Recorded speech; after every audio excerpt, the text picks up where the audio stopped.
Mano, Mushoku Tensei tá de volta. Sim, esse anime incrivelmente incrível que pra mim foi um dos melhores do ano. O anime do otaku fingido que reencarnou em um mundo de magia no corpo de um kid. Ele se aproveita da empregada e da mestra dele roubando as calcinhas. Mas esse anime vai muito mais além do que isso. Cola comigo porque hoje esse vídeo tá insano. Só que antes de começar, mano, se liga. Pra você que quer aprender a fazer desenhos no mesmo estilo desses aí que estão aparecendo na tela, ainda por cima de uma forma muito fácil, assiste esse vídeo até o final, porque na moral, eu vou revelar pra você as técnicas usadas por mangakas profissionais. Sem contar que você nem precisa ter dom pra desenhar. É só aprender as técnicas e você já vai virar um mago no desenho. Assiste até o final porque lá no final vai ter uma surpresa, hein? O anime já começa mostrando um vacinado e olha a Ares, kawaiizinha, fofinha. Só que também é muito louca da cabeça, né? Ela entra de bota no rio, mano. Eu tô falando que ela é louca, imagina o chulé. E ela tá achando a água salgada. Sabe o que é salgado? Eu não vou nem falar. E o Rudeus tava lá também. Até porque um kid catarrento tem que cuidar de uma mina catarrenta e de um marmanjo careca. Mas na real ele deve ter uns 50 anos ou mais. A Eren então cogita em tirar a roupa pra nadar e o Rudeus começa a rir à toa. O maluco é um safadão. Mas o Super de careca fala que o mar tá cheio de monstro. E lá se vai a bronha medonha do Rudeus, né? Lá se vai. Depois vem a abertura do anime, que na verdade não existe. A abertura é uma continuação do próprio anime, por isso esse anime é incrível. Quem perde tempo vendo a abertura é retardado. O Rudeus então passa por um túnel e chega a uma cidade estranha. Nessa cidade tem um homem ornitorrinco cantando pagode. Sem contar que tem todo tipo de gente estranha, comida estranha e bicho estranho. Até que ele chega em uma doca e algo incrível vai acontecer aqui, confia em mim. Chegando lá, um viking se ajoelha perante uma waifu linda e perfeita. Até eu me ajoelharia, eu lamberia o salto dela se ela mandasse. E papo reto, mano, bora dar like nesse vídeo, porque agora mais do que nunca o tio Sam tá despachando waifu pra todo o planeta. Mas é aquilo, né? Cultiva sua waifuzinha no porão. E se o FBI aparecer aí e você não me conhece, nunca me vi, não comprou comigo, deixa o like, mano. E por incrível que pareça, a Roxy tava lá e o Rudeus tava do lado dela. Os dois estão tão perto e não se encontraram. E cê tá ligado que todo mundo tem medo desse careca, né? Mas como ele raspou o cabelo e ninguém tá vendo o cabelo verde dele, ninguém tá nem aí pro maluco. O cara só tem valor quando tem cabelo. Saitama é a prova disso. E resumindo, Rudeus virou um chefe do canil. E pra atravessar o rio eles precisam de muito dinheiro. Infelizmente eles são os pobres lascados. Estão comendo tudo do ruim e do pior. E agora estão precisando de mais dinheiro. Mesmo se eles ficarem um ano todo trabalhando, eles nunca vão conseguir atravessar o mar de barco. Véi, é só ir voando uma vassoura. É muito mais rápido e mais fácil. Ou então o Rudeus bate o cajado dele no mar e abre o mar ao meio. Os caras gostam de complicar tudo, né? O Super começa a dizer que isso é culpa dele e na verdade é mesmo. O cara meteu o louco na cidade anterior. Saiu quebrando todo mundo na porrada. Depois disso escurece o dia e eles vão puxar um ronco. Dois kids dormindo com um marmanjo desconhecido e perigoso. Eu não ia conseguir pregar o olho. Então ele dorme e se encontra com aquele deus de novo. Olha a verdadeira forma do maluco. Mó jeitão de otaku gordo e fedido. E esse deus aí é meio engraçado, né? Parece um comediante. Só gosta de fazer gracinha, mas não tem graça nenhuma. E esse deus meio que tá só assistindo a desgraça do moleque. Tá suave, né? Porque se um deus colocou ele nesse mundo, quer dizer que esse deus gosta dele. Ou seja, tudo vai dar certo pra ele, mano. Ele então manda o gordo fedido do Rudeus dar uma volta. Dar uma volta pelos becos e comprar uma comida de algum vendedor ambulante. E ele tá curioso sobre o que vai acontecer. É uma surpresinha, né? Só confia, mano. Confia nesse cara branco e duvidoso. Depois disso amanhece o dia e ele acorda. Dormiu do lado de um da Ares. O cara é foda. A Ares então levanta cedo pra ir treinar com o Super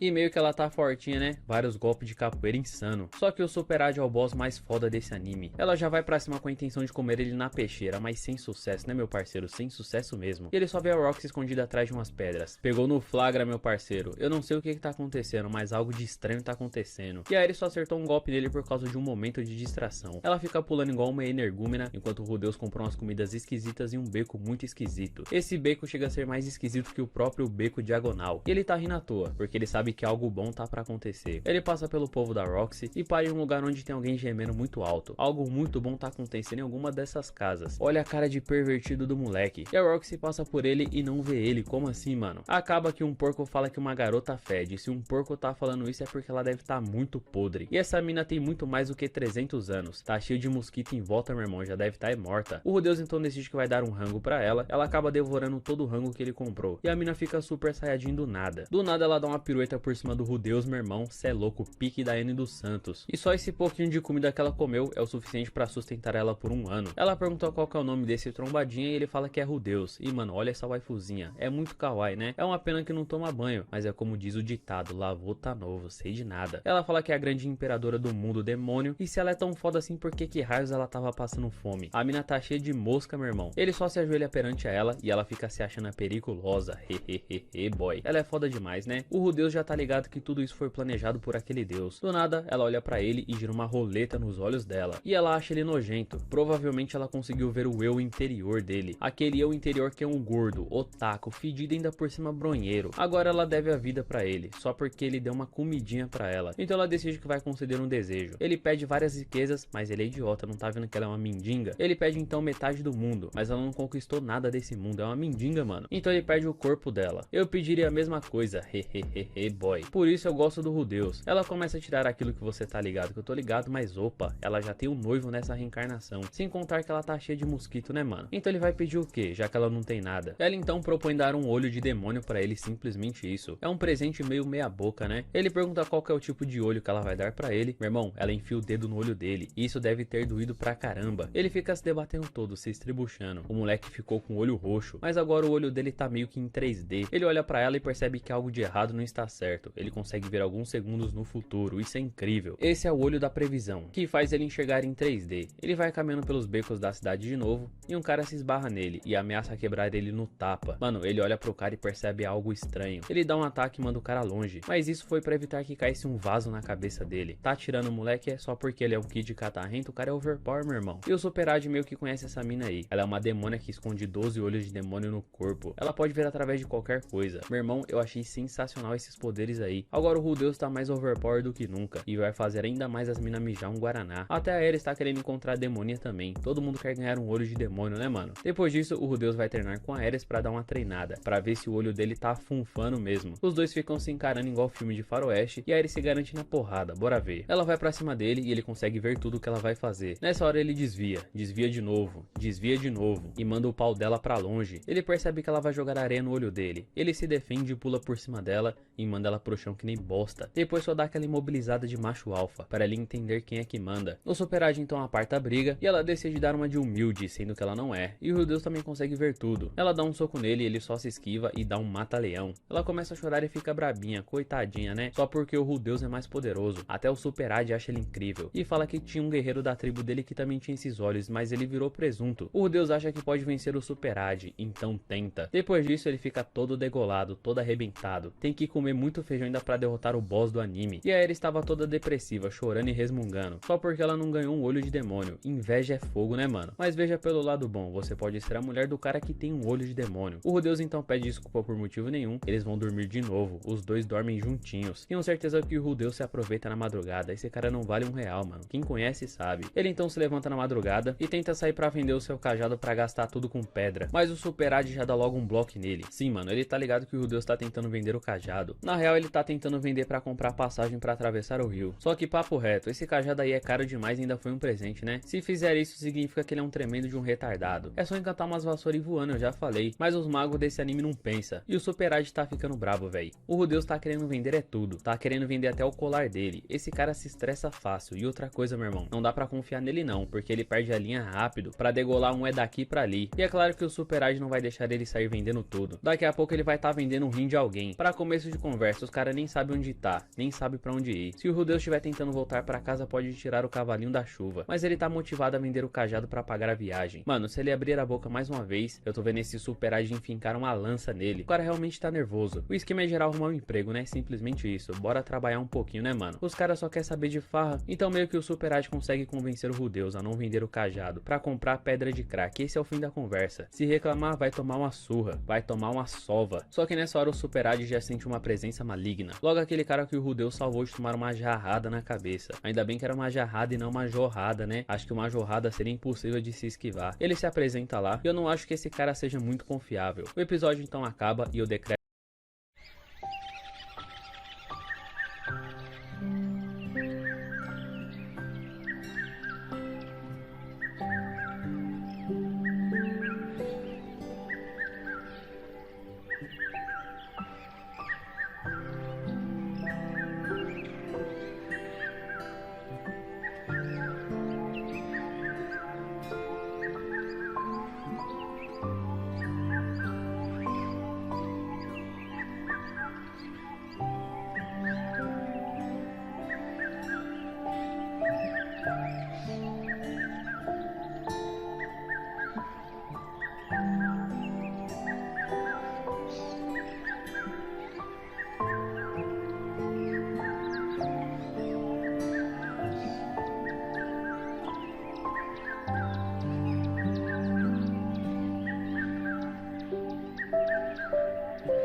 Thank